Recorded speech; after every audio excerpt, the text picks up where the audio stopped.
guys, welcome back to my channel. So today I'm in a little bit of a different location, and it's because I'm in South Korea right now and I am on the balcony of the Korean government's quarantine facility. That's kind of a mouthful, but I just wanted to film this video about my entire experience on getting here. Honestly, I hope this is entertaining for those who are just kind of curious on like how it was, because it was terrible. And I also want it to be informational for those of you who are wanting to travel here or planning to come here and have like a bajillion questions, because that's what I did.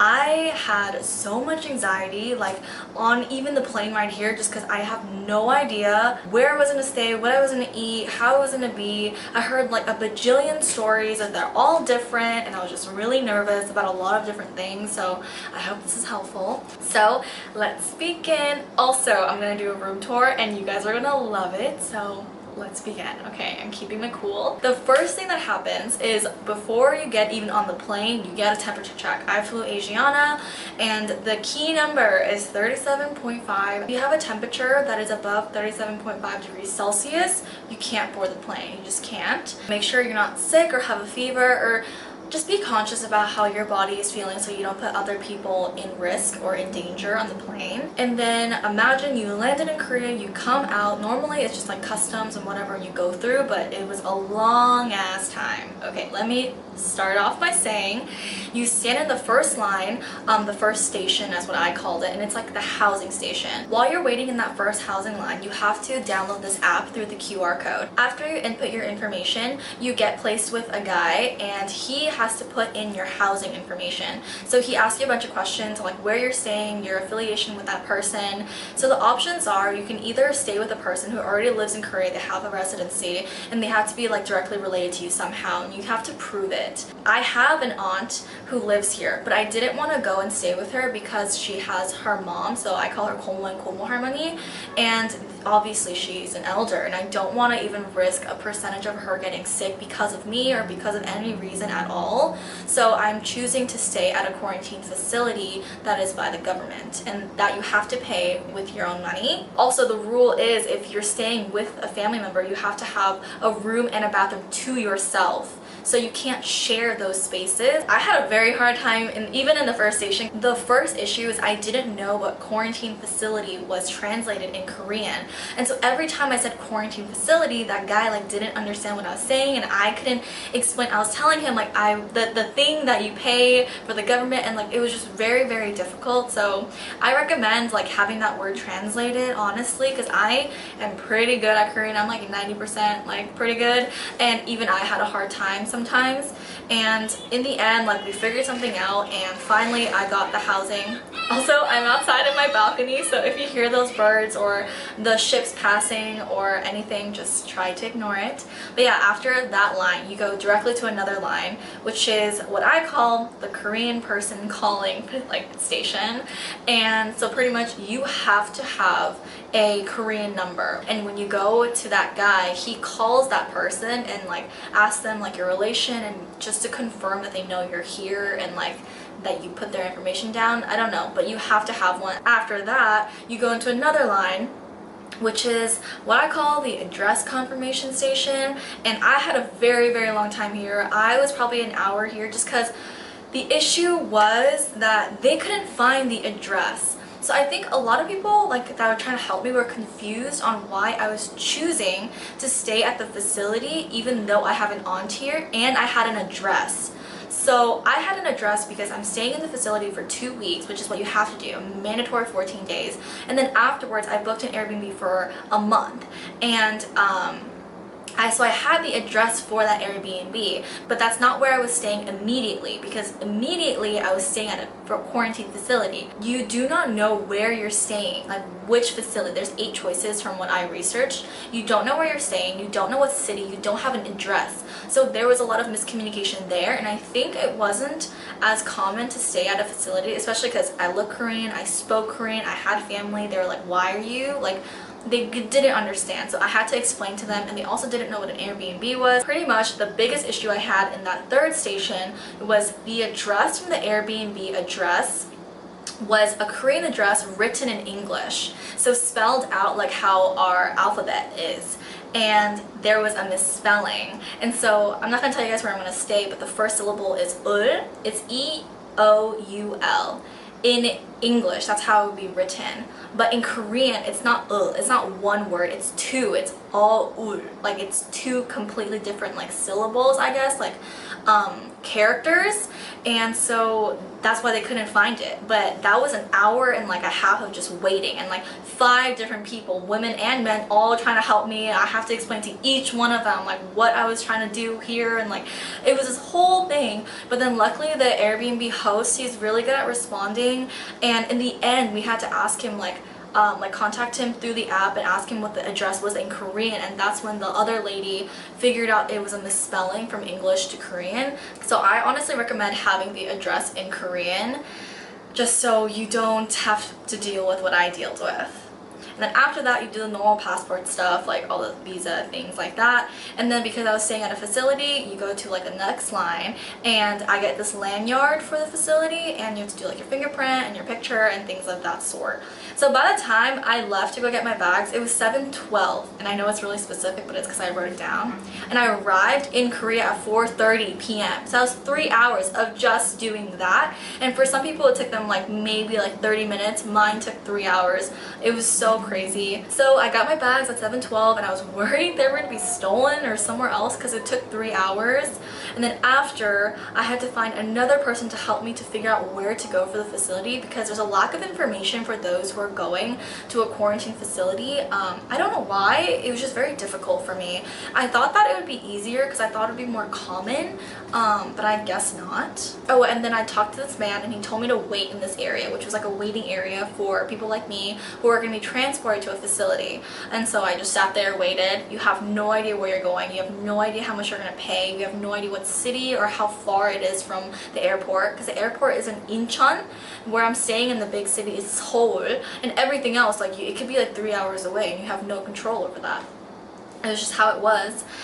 And then after that, the waiting area, you get placed into the bus, and you would think if you got into the bus you would leave right away, but that was not the case. I did an hour and a half of waiting, and we left for the hotel at 9:11 p.m. and I got my bag at 7 p.m. so more waiting, and that entire time, like no food, couldn't go to the bathroom, like exhausted as hell. I barely slept on the plane. It was just like a whole mess. But when I left the airport, it only took 30 minutes to get to the hotel, and that is a good sign. And then I arrived at the parking lot, and I was like, oh my god, so nice, because I'm at a marina. I'm at the Marina Bay Seoul Hotel, I think that's what it's called. I got here, and like all of my tiredness and fatigue just like, I had hope. I had a glimpse of hope that this would be a really good place and that I could be here peacefully for 2 weeks, which is all that I wanted. But then when you get to the hotel, you go into the conference room, which is the side room, and all the workers are in like hazmat suits. It's like very intense. And you have to download another app. So there's 2 apps total that you have to use. So you download another app, and you fill out a bunch of forms. I didn't talk about it, but there's a lot of forms. Like previously, at the airport and at the airplane, you had to fill out like 4 or 5 different things. So you fill out the forms, you have to pay for the hotel, and then after you pay for the hotel, you go to like this other person who's like a medical person, and you kind of go through your symptoms. If you don't have any, that's cool. Or if you're like a smoker, if you have allergies or things like that, to accommodate. And then I got to my room at like 11 p.m. So again, I got here at 4:30 and I got to my place at 11 p.m. That's a really long time.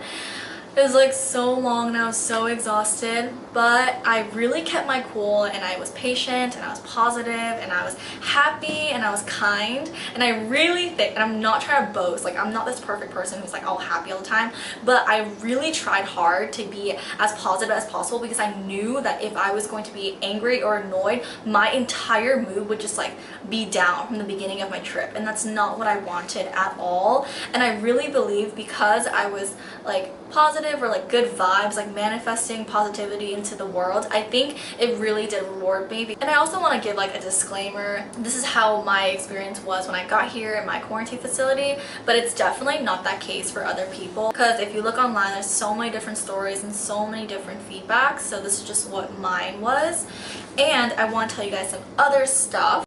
Okay, so when you arrive in the room, I want to just tell you guys that they do provide a lot of different things. So there's like a kit, you have a sanitation kit with a thermometer, you have to measure your temperature. So the 2 apps that you have downloaded, you have to do it twice a day, morning and night, and indicate your temperature, make sure it's not 37.5 and over. You have to mark if you have any symptoms like fatigue or sore throat and things like that. I got COVID tested, so they put like a huge ass cotton swab all the way up to my nose, and I was like freaking out because I've never felt that kind of like feeling. It's not painful, it like just tickles. I didn't even know my nostril like space went up all that high. I thought they were gonna reach my brain or something, but that was an interesting experience. I don't know if I mentioned it, but once you're in this room, you can't leave. You are stuck here for 14 days straight. That's why, again, I'm so thankful for this outdoor space. But yeah, you can't leave anywhere. You can't even go in the hallway. I think they have cameras. They'll like tell you like you can't leave. And yeah, I mean, what else? Ooh, okay. A big question that I get is food. And I was so worried about food because I love food,